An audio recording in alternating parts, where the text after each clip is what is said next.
Supersonic Galaxy. Wait, that's not right. Yeah, I meant Sonic Lost World. So, Sonic Lost World. I'm not sure what happened here. Just after Sonic finally seemed to have a formula that was working with Sonic Colors and Sonic Generations, it was pretty well received from gamers and Sonic lovers. We got Sonic Lost World. I'm not sure why they needed to switch up the formula so quickly, but the game style completely flipped. It seemed like Sonic was starting to make a comeback. Colors and Generations took what everybody loved from Sonic Unleashed, which was Sonic and super fast levels, and Colors and Generations brought some really cool 2D levels to the mix, which fans have been crying for. Even Unleashed I thought was a great step in the right direction, as I really liked that game, and I didn't mind the warehouse stages as much as everybody else. I kinda liked them. Developed by Sonic Team and published by Sega, it came to the Wii U on October 29th of 2013. On the same day, it was also released on the 3DS, but it was developed by DIMS. It also got released on the PC of November 2nd in 2015. What you're watching here is the Wii U version. So, is this game a straight up rip-off of Super Mario Galaxy with just throwing Sonic into the mix? Well, yeah and no. It's kind of unique for a Sonic game, but is it worth putting any time into? Let's see. The game opens up with Sonic and Tails chasing after Dr. Robotnik. No, he's Dr. Eggman in this one. Why can't they just give him a damn name and stick to it?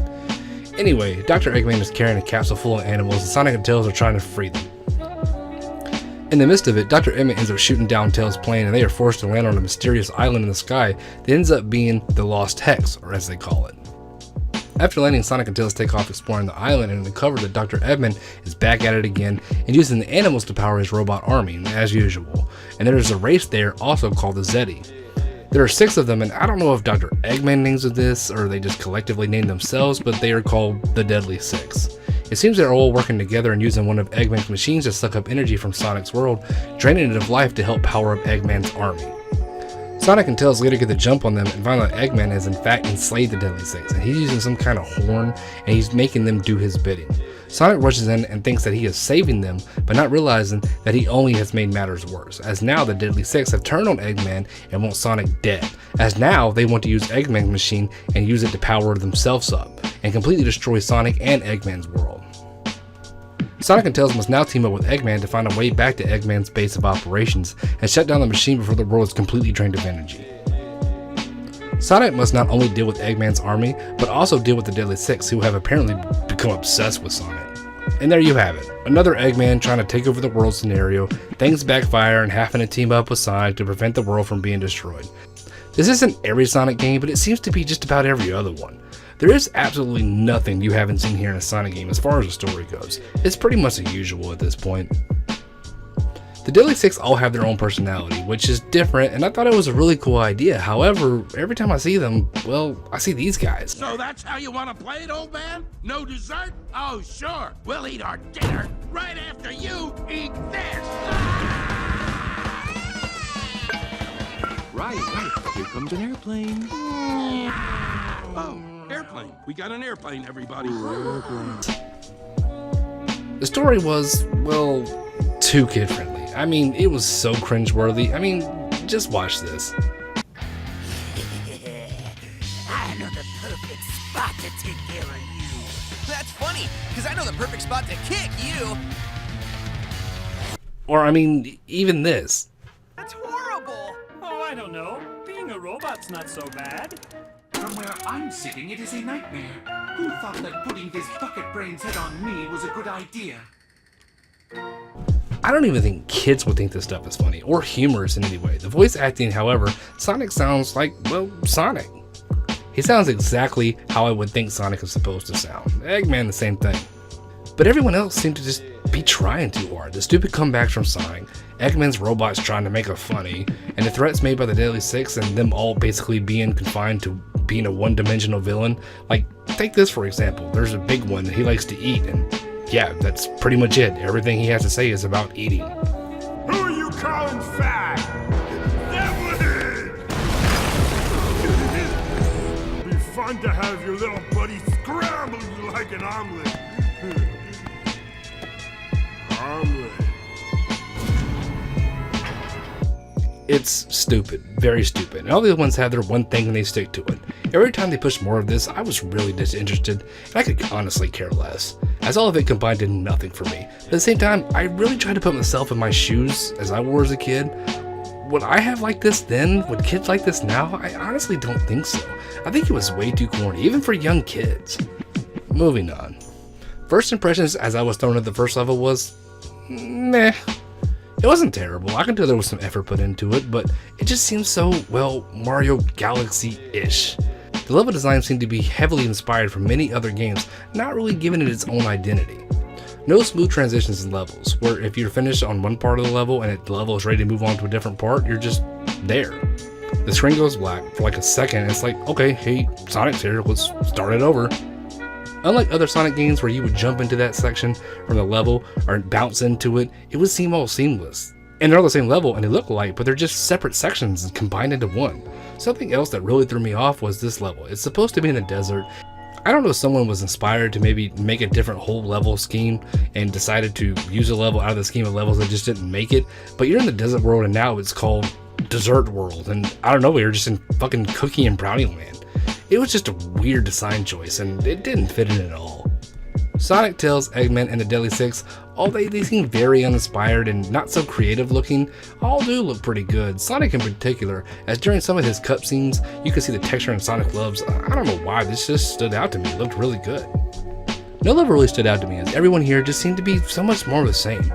We have either seen it from Sonic itself or in another game I've played. There were some glitches here too, very noticeable ones. As I was fighting a boss, I kept getting stuck and taking damage for no reason, and there were some problems actually going on with the game as well. Speaking of, so yeah, what is this? Sonic has literally been transformed into a platformer, and that is not what I want when I play a Sonic game. I expect levels to be fun, fast, a bit of autopilot here and there, where the game takes over with some really cool sections, but ultimately fast-paced gameplay with light platforming and not so focused on it. The 3D section of this game mostly consists of long tube-like structures either whole or on the inside of it, and spears that Sonic can run around in sometimes in any direction. It does have a very Mario Galaxy feel to it. However, this makes for a much more slower Sonic game, where Sonic basically is doing a light jog to get around.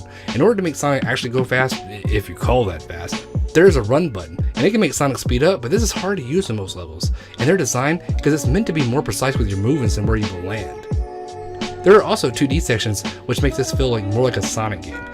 At times I almost feel like I was playing Sonic CD, as these sections are the rare times where Sonic can actually go fast and use his speed.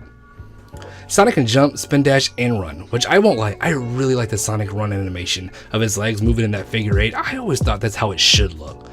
There are two different ways of doing the homing attack, and trust me, the game really never gives you a clear distinction of which one and the way these should be used. One is a light, quick attack that can be used to kill multiple enemies as long as you keep hitting the button and you continue to hit enemies as long as they are somewhat close to you. Then there are, I guess, what you would call heavy homing attacks, where enemies won't take that light homing attack. And the only way you can figure out if you should use a light homing attack or a heavy one is if you try to use the light one and you'll take damage, knowing then you should be using the heavy attack. It is a real pain, as most enemies do use the light attack, but you won't figure that out then until you're damaged. Speaking of, the homing attack is bugged. I'd say it works about 88% of the time. There are times where it just won't respond and it won't show up in order for you to execute your attack, and it just flat out doesn't work at times. Like here, when I was fighting this boss, I had to use the homing attack to go up the tail of this dragon thing, and look, it just doesn't work sometimes. Or here, when I'm fighting Eggman. Look, nope, not working. When the homing attack does work, it's pretty cool to chain attacks together, but it's so far and few between. Enemies here are pretty much what you would expect from Sonic games, however. I will say most of them are a callback to earlier Sonic games, which is pretty cool. So to progress, there is a hub world, where you move around the map and enter levels, complete and move on.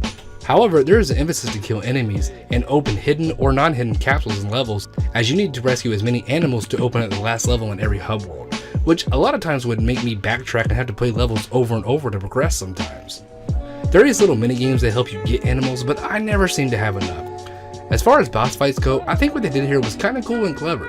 So in one section of the hub world, you will be leading up to a fight with one of the Deadly Six, and maybe the last 2 to 3 levels of that section of the hub world, instead of that boss just showing up at the end, you kinda chase them up into that last encounter with them.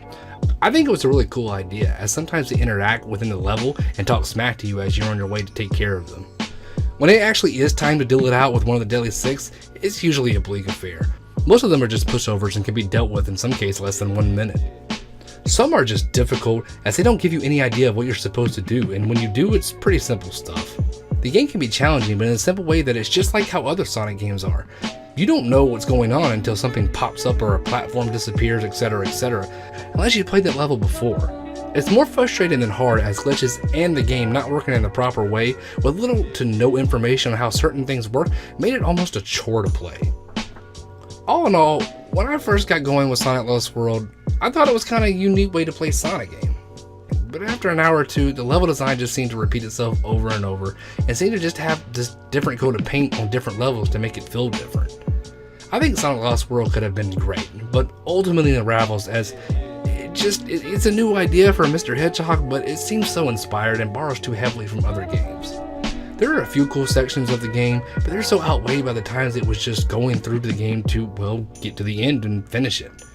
The game is supposed to be about the journey and not the destination. Here, I just wanted to get to the end. Around the middle of the game, I just wasn't enjoying myself anymore. It had wore its welcome out, and the story did not drive me to see what happens next. I think it had great ideas, but they just weren't fleshed out enough.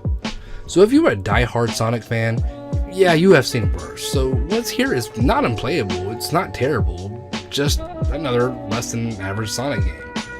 I would recommend this only to huge Sonic fans. Younger kids, like much younger kids, like around 4 to 6, might get a kick out of it, but the difficulty spikes and the game being bugged with some parts can make it very frustrating and make it a very uninspired playthrough. I love Sonic no matter what. Whatever he puts out, I'll probably get to it at one point or another because Sonic the Hedgehog, he holds a very special place in my childhood.